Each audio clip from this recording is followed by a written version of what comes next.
일단 김병기 전 민주당 원내대표 직에서 물러나긴 했는데요. 이 탈당 요구가 여기저기서 좀 분출하고 있기는 한가 봅니다. 네. 그래서 이렇게 얘기를 했네요. 제명당하는 일이 있어도 탈당은 하지 않겠다라고 밝혔고 네. 당에 부담을 주는 상황이니까 좀 일단 탈당을 하고 자신의 결백을 밝히는 게 어떠냐 이제 이런 요구들에 대해서 일단 일축한 셈인데 네. 뉴스토마토에서도 뭐 단독 인터뷰를 하시고 한 진행했죠? 걸 제가 이제 네. 봤습니다. 네. 수사 중인 사안에 대해서는 일단은 좀 입장 발표를 좀 보류하기도 했고 어찌 보면 언론 인터뷰에서는 자신이 좀 유리할 수 있거나 별 수사에 문제가 없는 부분들만 좀 공개를 한 것 같은데 네. 2026년에도 일단 이 주제를 다룬다는 것 자체가 조금 안타깝긴 한데요. 네. 어떻게 될 거라고 봐야 될까요? 당내 그 단톡방이나 이런 걸 보면 정말 반응이 좋지 않습니다. 많은 네. 분들이 실망을 표출하고 있고 지지 여부를 떠나서 상당수의 분들이 실망감을 표출하고 있습니다. 특히 이제 강력히 지지했던 분들일수록 굉장히 뼈 아프게 가슴 아프게 비판하는 글들이 많이 있어요. 네. 우선 그 인터뷰를 통해서 당에서 뭐를 하더라도 내가 내 스스로 탈당하지 않겠다. 이거는 뒤집어 보면 가이드라인이 쳐지는 거잖아요. 네. 그래서 이쯤 됐을 때는 그런 말씀하신 거는 전혀 옳지 않다. 그게 지금 이제 이런 과정을 보면서 많은 사람들이 약간은 좀 이게 겸손하지 않다 이런 느낌으로 계속 봤잖아요. 네. 그럼 이런 발언들이 굉장히 불쾌하게 만들 수 있고 같이 동료 의원들에게도 굉장한 부담 또 당원들에게도 굉장한 부담이 될 수 있는 건 사실이다. 차라리 그냥 아무 말을 안 했든지. 그다음에 또 하나는 이제 상대가 있는 게임이란 말이에요. 네.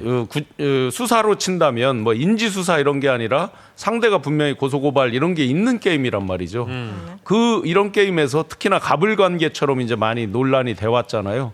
그렇다고 보면 점점 이 논란이 커지고 길어질수록 누가 손해가 나는가 또 그거의 구체적이고 직접적인 피해는 누가 보는가 결국은 당원들이 보고 국민들이 보는 거죠. 그런 면에서라도 조금 더 자중하고 신중하게 좀 하시면 좋을 것 같습니다. 네. 아니 매일매일 매 뭐 시간 단위로 김병기 의원에 대한 의혹들이 계속 나오고 있거든요. 뭐 지금 뭐 부인에게 법카준 구의원이 2주 뒤에 구의원의 그러니까 법카준 구의원이 2주택자임에도 불구하고 단수공천 됐다부터 해가지고 계속 이야기가 나오고 있고 심지어 뭐 친윤 의원에게도 이제 수사 무마에 대해서 부탁을 했다 이런 얘기 나오지 않습니까? 근데 이런 얘기가 너무 많이 나오고 있는데 이에 대해서 본인이 해명 자체를 뭐 깔끔하게 한 것은 없고 그저 뭐 수사 중인 사안에 대해서는 말을 하지 않고 말을 아끼고 그리고 제명당하더라도 탈당하지 않겠다. 이거 뭐 하자는 겁니까? 저는 이해가 되지 않습니다. 이거는 민주 시민들을 너무 우습게 보는 게 아닌가. 예, 민주 시민들의 눈높이에 맞지 않는 행동이 지금 의혹이 제기되고 있다고 하더라도 본인이 민주 시민에게 누가 되지 않는 모습을 보여줘야 그나마 다음에 뭐야 근데 그거 사실이 아니어서 용서를 받을 수 있는 기회를 뭐 열어주던가 말던가 하는 건데 이제 다시는 정치를 못하지 않을까 그런 생각이 좀 듭니다. 저 보면 볼수록 탈당하지 않겠다라고 한다는 건 국회의원직을 계속 유지하고 싶은 거잖아요. 방법을 알려드릴게요. 색깔을 바꾸시면 돼요. 아하. 저런. 그러면 완전 뭔가 더 들어맞을 수도 있다. 왜냐하면 까면 깔수록 태도가 훨씬 더 중요한데 우리는 그 태도에서 더 실망감이 너무 크고 뭔가 되게 좀 뻔뻔하다라는 생각이 들더라고요. 그래서 본인이 억울한 부분을 알아서 소명하시고 태도를 조금 바꾸셔야 되지 않나? 이대로 가다가는 더더군다나 이제 얼마 전에 같은데? 한 3, 4일 전에 이제 나온 게 그거잖아요. 상대 당의 경찰 출신 그러니까요. 뭐 총경 출신 네. 의원에게 윤핵관 네. 예. 찐윤. 아니 총경에게 동작 서장에게 총경에게 이제 찐 윤핵관이라고 불리는 뭐 상대당 의원에게 부탁을 해서 그 총경한테 어떤 청탁을 했다 이렇게 이제 나와 있잖아요. 네. 뭐 서로 부인하니까 구체적 사실관계는 아직 모른다 치더라도 일단 그런 논란이 나왔다는 자체. 그러면서 이게 뭘로 연결이 되냐면요. 이 원내대표가 이제 여야 협상의 최고 사령탑이잖아요. 그 협상을 할 때 조금씩 미심쩍은 거 이때 왜 이렇게 하지? 하는 게 그래서 그랬구나. 이렇게 이제 당원들이 굉장히 의심하고 실망을 하게 된 거죠. 협상력이 떨어졌던 부분이 혹시 여러 장면들이 있었죠, 실제로.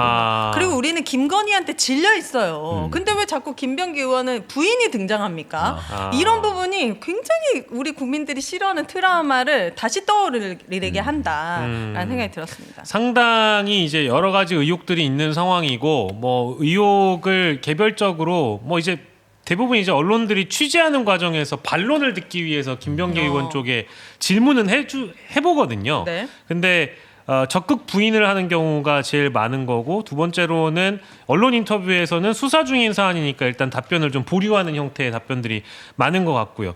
그래서 일단 수사에 들어가서 사실관계들이 좀 세부적으로 다 이제 규정이 되면 그 이후에 판단할 대목들도 물론 있습니다만은 네. 지금 정치적으로 보면 2020년을 지적하는 사람 중에 국민의힘만 이러는 게 아니고 과거에 동작구 의원이었던 이수진 의원, 이수진 의원도 계속 뭐 조선일보, 한국일보 다 인터뷰를 하면서 김현지 당시 이재명 의원실 보좌관 측에게 어떤 동작구 의원들의 탄원서를 내가 건넸고 그리고 이재명 대표가 이거를 받았을 것이다라는 식으로 이미 이수진 의원은 이재명 대표까지 직격을 하더라고요. 근데 제가 그 뉴스 그냥 이렇게 제목만 봐서 자세히 세부 내용을 보는데 그 시점을 언제 거를 얘기를 하던가요? 그게 시점이 아마 좀 안 맞는 것 같던데. 아니, 시점은 맞는데 맞아요? 근데 당 대표가 그것에 대해서 확인하라고 했다. 맞는 말을 한 거예요. 맞는 말을 했는데 그냥 이름을 걸고 넘어가고 싶은 거예요. 그러니까 너무 황당하고 너무 조잡한 지금 뭐 이제 국민의힘에서 이제 그 시나리오를 만들어서 무조건 이재명 대통령의 이름이 그 안에 들어갈 수만 있게 하면 되는 거예요. 그러니까 이게 뭐 녹취록이 있다라고. 아니 녹취록 까도 마찬가지예요. 확인하라고 한 거예요. 그게 뭔가 온 거에 대해서 확인하라고 하지 않았습니까? 근데 당시에 김병기 원내대표가 김병기 원내대표 목소리도 나오잖아요. 자기는 아무 일도 아니라고 해명을 했다. 다 밝혀진 사실이라고 해명을 했다. 사실 거짓 해명을 통해서 빠져나간 부분이 있지 않습니까?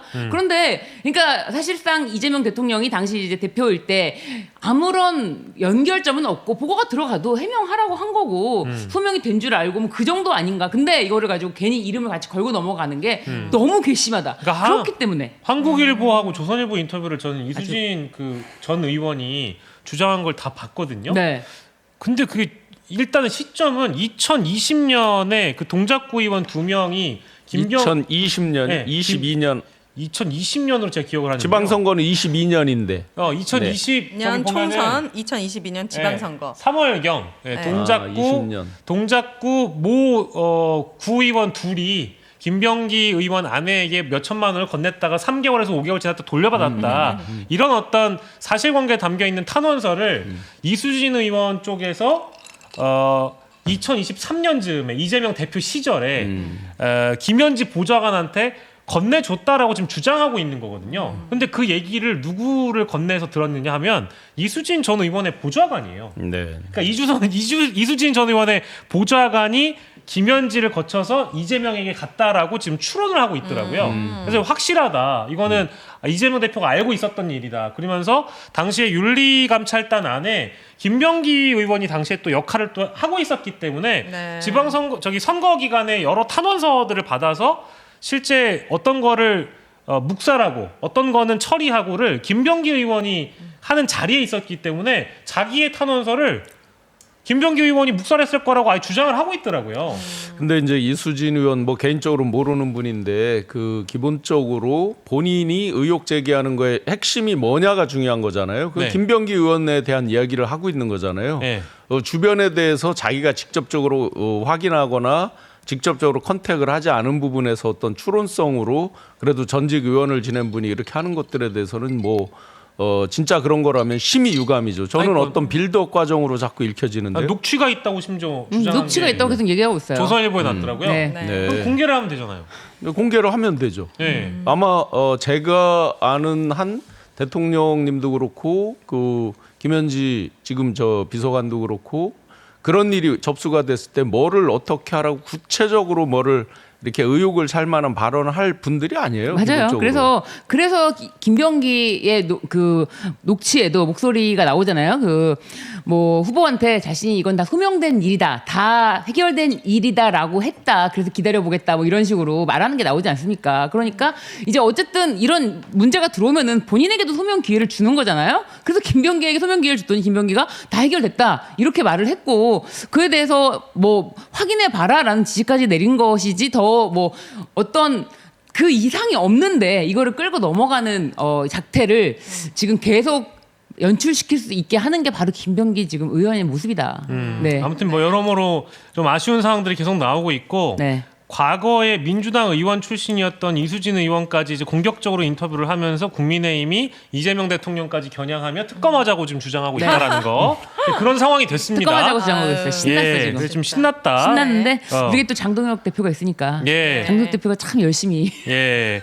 자, 아무튼 뭐 이런 내용은 저희 과거에 그런 기억납니다. 추경호 20억 설 네. 이거 기억나고요. 그쵸? 그리고 누구였죠? 김정재 의원인가요? 네. 예, 5억 뭐 기본 뭐 네. 그 동네에서 포항에서 뭐 하면 5억이 뭐 필요하다 뭐 이런 식의 대화를 했죠. 그때 이철규 의원하고의 통화였죠. 기억이 그게. 나는데 예. 그거는 다 온데간데 없고 이제 민주당 얘기만 또 하고 있으니까 언론에서 다룰 때는 국민의힘 그 사건은 또 어떻게 흘러가고 있는지도 함께 다뤄줬으면 좋겠다는 생각이고 네.